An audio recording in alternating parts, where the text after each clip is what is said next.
It's been a while since we went over the classic anniversary economy, and some new developments have come in. I gotta say that for now, we are in a pretty good state. The value of almost every item has been down. Mongoose has gone down to 12 gold. God bless Blizzard. Holy crap, Mongoose was like 20 gold per. It was awful. Firewater is like at 15 gold. There is a lot of things to be happy about, even though the prices are still kinda high. They have gone now down into reasonable territory. We are gonna see what happens after AQ. But the economy might be facing another event that might destabilize it. Because 2 weeks ago, a new farm has been perfected and published. And that takes us to today's topic, and that's Billy the Kid. And I do not know who he is, but he is a mage player and he's been tinkering with lower Blackrock Spire, and through perfecting the technique, he has managed to pull an insane amount of mobs and clear it in less than 10 minutes. Now, he is selling it as an experience boost. That might make sense because, as you guys know, experience in Maraudon caps out at like, what, 52? But you can hit level 60 of lower Blackrock Spire mobs, so the boosting meta might come back, especially because this promises to be even more profitable than Sunken Temple or lower Blackrock Spire.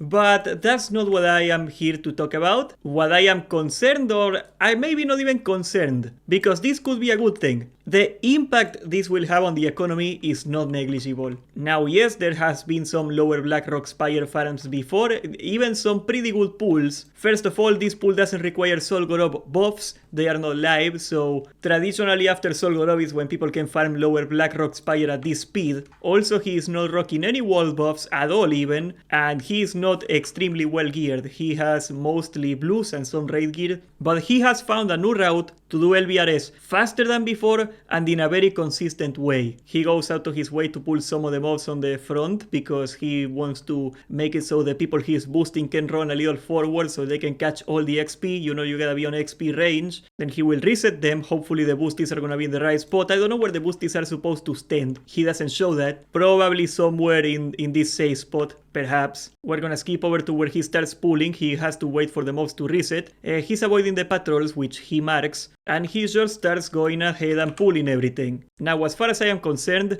the traditional lower Blackrock Spire boosters did not go through this area. They stayed on the orcs, and they had a hard time with the casters. Usually they were rocking some sort of resistance gear, which is not the case at all. He has dampen magic, but that's, as far as I know, the only resistance he's rocking. I guess he got some fire resistance from tier 1. He intentionally pulls all the ogres, which I don't know if you ever did LBRS, but those ogres are pretty terrifying. They do stupid damage. Like if he goes into melee range once, he's dead. He drops down from the ogre spot, so the ogres are forced to do the whole loop around, you know, so he gets ahead of everybody. And now he does use Fire Ward, so I guess he might be rocking some fire resistance aside from tier 1, I am not sure. It looks pretty standard. I don't think he's wearing anything crazy. Oh, he posted his gear, let's see. No, this guy's in blues. I mean, he got Onyxia Cloak, he got Dread Mist for armor, I suppose. Yeah, he's rocking a little bit of fire resistance. What the total fire resistance? 76. So he's on blues and he is nowhere near fire resistance cap or anything like that. He got some epics. I suppose this is probably an ult because this costs money. But hell, he's bold-ass naked. Like, if he can do this, imagine a person with tier 1.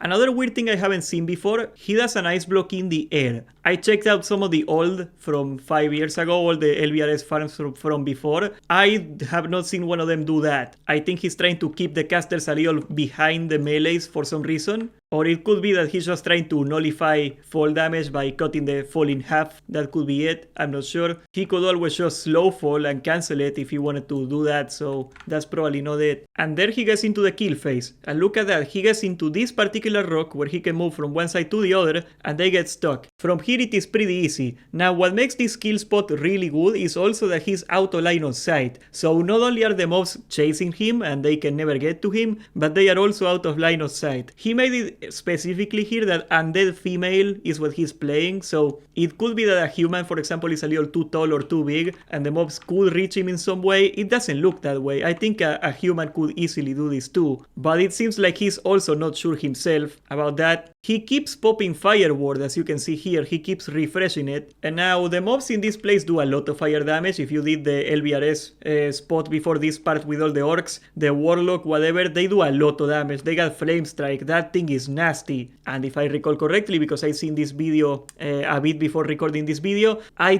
think he gets hit by one flame strike. That's probably why he's going for fire resistance. But there is a really cool thing about fire resistance. Like, yes, he could do this indefinitely with some low-level mana potions and rank 1 Blizzard and evocation and just jumping from one place to the other. He could probably keep this up for forever. But if you take a look at the talents he took really quick, you can see that he took Magic Absorption, which every time you resist a spell you get mana. So I suspect that the reason he went for fire resistance is not necessarily because he's scared of the damage. As you can see, he's very healthy. He didn't take almost any damage in the entire run to this place, but just because he wants more mana to speed up this kill phase. Now, from here, I don't think you have to see much more of it. He's just killing the mobs, back and forth, back and forth. You've seen this 1,000 times. If you've seen Marodon farms or the newer Sunken Temple farm, it is nothing too crazy. I'm gonna skip over this. And there is also a boss he pulled, the Mother Spider, so he's just keeping that boss because it would take too long to kill her, apparently. That rock also is a safe spot. Not only is a place where you can jump from one side to the other, you can also reset mobs on it. So that's cool to know. That would have been really handy when I was level 59 and I was farming this place and I died here 20 times. Holy crap. But okay, look at that. He got a recipe for greater fire protection potion. He's getting a ton of rune cloth. I am pretty sure I've seen it drop before in the video, so I'm trying to find it here. Maybe I'm not gonna find it. Keep in mind, he's getting an average of like 30 silver per mob. Something crazy like that. Damn it, where was it? Okay, I'm gonna spoil it for you. These guys can drop major mana potions. That is something that almost no mob in Sunken Temple could do. Maybe there is a couple mobs in Sunken Temple that can drop major mana potions, but they were extremely rare. Pretty much every single mob of these, because they are level 56 to 58, they all can drop mana potions. They are on the loot tables. Oh, look at that, that's one of my own videos. Here is every type of mob that can drop major mana potions. As you can see, it's a very long list. All the Firebrand orcs he's soloing, and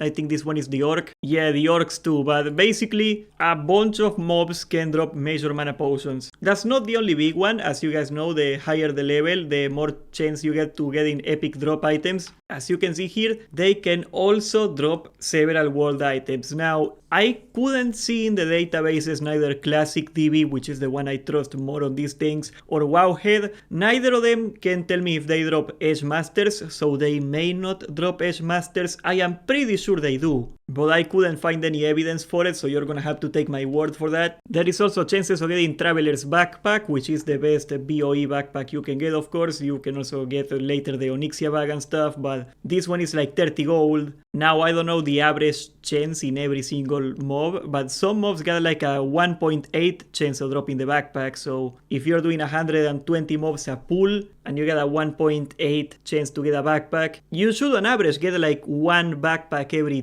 pull, every run. It's probably lower, once again averages, but it's still pretty crazy. There is also the Dwarven Hand Cannon. I don't know if it is actual best in slot, but it is pretty up there, so let me check. Oh no, it's like 20 gold. Still, you know, 20 gold. You can also see here the Myrmidon Signet. I actually got one of these dropping in Stratholm the other day, 250 gold on this one. Axe of the Deep Woods, considered one of the best in slot items you can get on a fresh character. This is a warrior item, so it's probably very expensive. Nope, only 30 gold. I am kinda late to the party, guys. This is 2 weeks after the farm was discovered and published, so I wonder if this had something to do with the low prices. I guess by now almost everybody got their pre-raid best in slot, so maybe demand is a little low for these items. You can also see Seratil, another pre-raid best in slot item. This is the offhander or the tanking weapon of choice if you're an orc and you want to tank. Okay, this one is going for 40 gold and it is a little more common, so Seratil, that one probably adds up to a little more. There is also the Crawl Blade, an amazing weapon for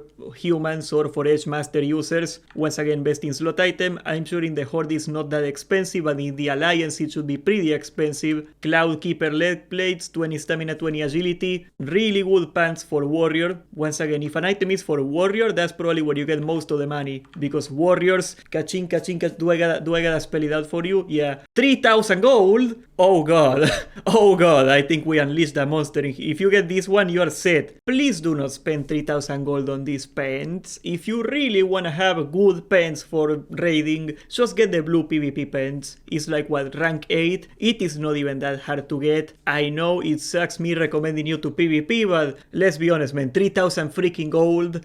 Rank 8 is a lot faster than that. There is also the Skull Flame Shield, not that popular in the Horde, it's probably not that expensive in the Alliance, it's kinda popular because Paladins use it for AoE farming. There is some farms they can do in Scarlet Monastery and such. Elemental Mage Staff, I think this one is also pre-raid best in slot. Yep, 300, 400 gold. Oh look, he was using this one. It probably dropped for him and he kept it. That's funny. 150 gold on that one. There is also some herbs that can drop, but I think those are from the trolls only, and those he's not doing. No, wait. Firebrand. Okay, he is actually pulling this, so you can also get access to some herbs. The big one would be Plague Bloom. Plague Bloom is pretty expensive right now. Is Plague Bloom in here? Nope. Pretty good if it was Plague Bloom, because that would drive the price of mongoose a lot. You know, I hate paying for the mongoose. Yep, there is no Plague Bloom. Okay, that's a shame, but you get my point, okay? There is a ton of epic items you can get, and the chance of getting them is actually a lot higher than playing the game normally anywhere else, because these are level 58, level 59 mobs, the ones with the highest chances. And the big one, okay, the two big ones, Traveler's Backpack, 26 gold right now. Everybody needs 4 of these, right? I don't even think I got 4 of these. I probably should buy 2 more. Yeah, I need 2 more of these. I'm a cheapskate. But everybody wants them and they drop more or less consistently. I think on average this should be like 1 every run or so. The chance every mob is a little different, but if on average it's like 1%, which should be a little higher than 1%, and he's doing 120 mobs, yeah, on average a little over 1 per run. And of course, Major Mana Potions. They are 7 gold each, actually 670 right now, they are a little down. I always expect Mana Potions to go down in price after progression is over. As you guys know, people are done with Blackwing Lair now. We're like on what, month number 2 of Blackwing Lair. After progression is over and people get the raid on farm and they kill everything faster, you need less Mana Potions because the fights end faster. Especially if you're a healer. If you're a DPSer, maybe you crank a little more. But these prices are also going to go down. I do not know what the full impact of this farm is going to have on the economy. I do not know if this is as much competitive. I am actually very doubtful when he says here 650 gold per hour. I would love to know how he got to that number. I am very skeptical of that number, but it doesn't matter. A new farm was discovered and it is probably the most efficient way to farm world epics, not to mention Traveler's Backpacks and Mana Potions. And you can do it pretty much in blues, bodas, naked, without any world buffs, so the barrier of entry is extremely low, and I haven't done it myself, right? I cannot tell how hard it is to actually execute cleanly, but it doesn't sound like anything too hard. I'm pretty sure if I were in China or in Cambodia or whatever the hell they got those camps, and I was forcing somebody to do this 12 hours a day, they could probably figure it out. I don't think it would be that easy to get an entire operation of farmers getting this together. Now I spoke about those items going down in price because they are going to be more abundant, but there is also the other part of this. This is gold getting printed into the economy. You saw from the looting he's getting some 30 silver, 20 silver. Sadly, he doesn't show how much gold he looted, so I cannot tell the average gold printed per run, and of course there's also all that stuff he's gonna vendor, but this doesn't look significantly more inflationary than Sunken Temple. Sunken Temple is a lot faster and easier at this point, so even though the Sunken Temple mobs drop a little less gold per mob, it should be just about the same in terms of inflation potential, so I don't think the economy is on danger of getting inflated even more than before. If Sunken Temple is a thing or if this is a thing, it's not a huge difference on general inflation, so this might be actually, believe it or not, good for the economy. Against all odds, guys, I think the economy is doing pretty well for what it is. The prices of flask have gone really down. You can get a flask for like 140 gold. Black Lotus is at 60 gold each. Pretty crazy. There is only like 2 or 3 items of contention to me. Elemental Fire is still 7 gold each. I think this one is way too high. Plague Bloom is also pretty high, and that drives the price up of the Mongoose a lot. Now the Mongoose is only at 11 gold. It went down a lot. It peaked at like 19 gold during Blackwing Lair progression, so maybe people are farming it on Dire Maul or something and that's driving the prices down. I am not sure. But yeah, aside from greater fire protection potions, I would say most items are on pretty reasonable prices right now. And I touch on wood, it doesn't change. I guess we needed good news every once in a while. Subscribe, join the Discord, and thank you for watching.